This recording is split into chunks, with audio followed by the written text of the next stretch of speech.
Hello everyone, I'm Kathleen Mashana, and welcome back to Blind Techie Geek Speaks podcast. I borrowed this really interesting book from the library, and I want to share it with all of you today. So I hope you enjoy this read aloud. Duel, Burr, and Hamilton's Deadly War of Words by Dennis Brindell Fradin. Enjoy. As the sun rises on July morning in 1804, two men stand 10 paces apart on a New Jersey cliffside. One is Alexander Hamilton, signer of the Constitution. The other is Aaron Burr, the Vice President of the United States. They are risking arrest and their lives to fight an illegal pistol duel. The two enemies had much in common, starting with different childhoods. Hamilton was born on Nevis, a Caribbean island, in 1755. By the time Alexander was 13, his father had left and his mother had died. The lonely boy dreamed of sailing to America. When Alexander was 17, friends and relatives raised money for him to make the journey. Nearly 2,000-mile voyage, Alexander entered an academy in Elizabeth, New Jersey. Burr was an orphan by the age of 2.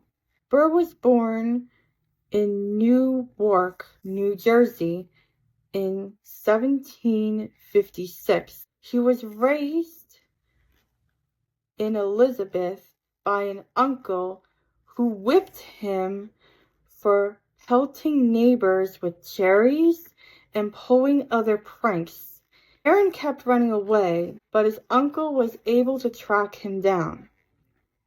Aaron graduated from New Jersey's Princeton College just as Hamilton came to Elizabeth in 1772. After the American Revolution began in 1775, Burr and Hamilton both fought heroically for independence. Burr took part in an attack on the British in Quebec, Canada. He was one of the only two men in his unit's front ranks to survive British cannon fire. At the Battle of Monmouth in New Jersey, Hamilton was badly injured when his horse was shot, hitting him to the ground. His bravery in combat won him the nickname the Little Lion. During the war, both men served as aides to General George Washington. Because he was foreign-born, Hamilton felt that other leaders saw him as an outsider. He had a chip on his shoulder and quarreled with many people, including Washington. Even so, Washington was very fond of Hamilton and named him chief aide. Burr was envious that Washington favored Hamilton. Washington thought Burr was a troublemaker and soon dismissed him from his staff. After the war, the tensions continued to build between Burr and Hamilton. Friendly, they battled each other as lawyers in the New York City's courtroom. Then their rivalry moved to the halls of government. In 1787, Hamilton helped create the U.S. Constitution 2 years later. President Washington named him first Secretary of Treasury. 91. Burr won a U.S. Senate seat, defeating Hamilton's father-in-law, Philip Schuyler. Convinced that Burr had run against his wife's father just to spite him, Hamilton was in a rage. He wrote letters to lawmakers calling Burr the worst sort of public figure. Next, Burr ran for president in 1800. He and Thomas Jefferson tried for first place. and the U.S. House of Representatives had to choose the president. Behind the scenes, Hamilton wrote notes calling Burr wicked and saying that Mr. Burr loves nothing but himself. Worse yet, claimed Hamilton, Burr would hurt the country if elected president. Partly due to Hamilton's attacks, Burr was defeated. Thomas Jefferson was elected president, and Burr had to settle for a vice president. When Burr found out about Hamilton's slurs against him, their secret fight became public. Near the end of his vice presidency, Burr ran for government of New York. Two of his friends caught Hamilton's warnings, and a group of lawmakers in Albany that if elected, Burr would bring rottenness to New York politics. Soon after, a newspaper article reported that Hamilton had called Burr despicable at an Albany dinner party.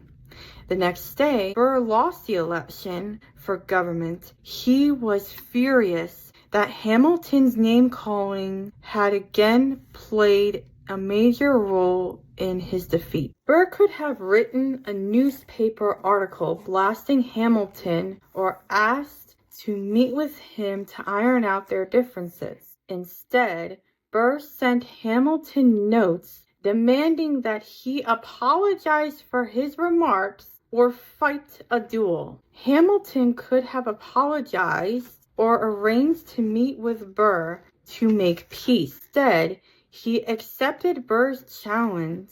The date and place for the duel were set for Wednesday, July 11th, 1804, in Weehawken, New Jersey, across the Hudson River from New York City. Knowing that they might not survive the gunfight, Hamilton and Burr said farewell to their loved ones. Hamilton spent the Sunday before the duel with his family. On the eve of the duel, Burr wrote a parting letter to his daughter. Early the next morning, oarsmen row Hamilton and Burr across the Hudson from New York City to Weehawken in separate boats. Hamilton and Burr each brought an assistant. Hamilton's assistant prepares to give the signal for the duel to start. "Ready?" he asked the men. Burr nods, but the sun glare is bothering Hamilton. "I beg your pardon for delay," he says, putting on his spectacles. Now both men await the word to fire. The assistant repeats, "Ready?" "Yes," answered Hamilton and Burr. Then they hear the present, the signal that they can aim the fire. Burr and Hamilton fire their pistols. As the gun smoke clears, they both stagger. It appears that they have shot each other. Hamilton falls face first to the ground, severely wounded. Burr, however, has only stumbled on a stone and quickly regains his footing. He starts towards Hamilton, but his assistant hurries him to their boat.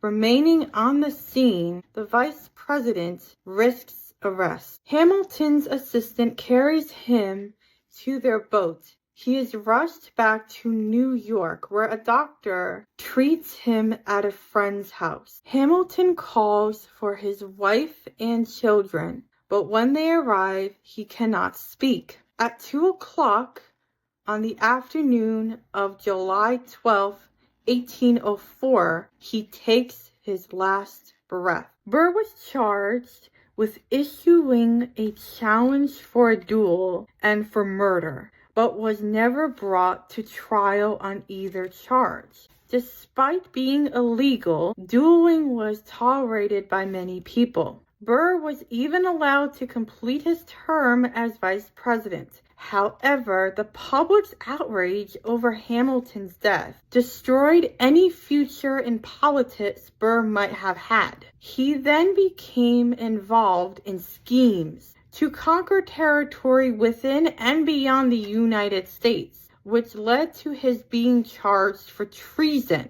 Although he was found not guilty, his reputation was utterly ruined. Burr died a forgotten man in New York City at the age of 80. On the other hand, Hamilton's reputation soared after his death. Towns, streets, and parks were named for him. His portrait appears on $10 bills. Today, few people realize that both men were at fault for the most famous duel in American history. The end. Listeners, I hope you enjoyed today's Read Aloud. Make sure to like and subscribe if you like this video, so that way you can keep up with updates on the Blind Techie Geek Speaks channel. Bye for now, everyone.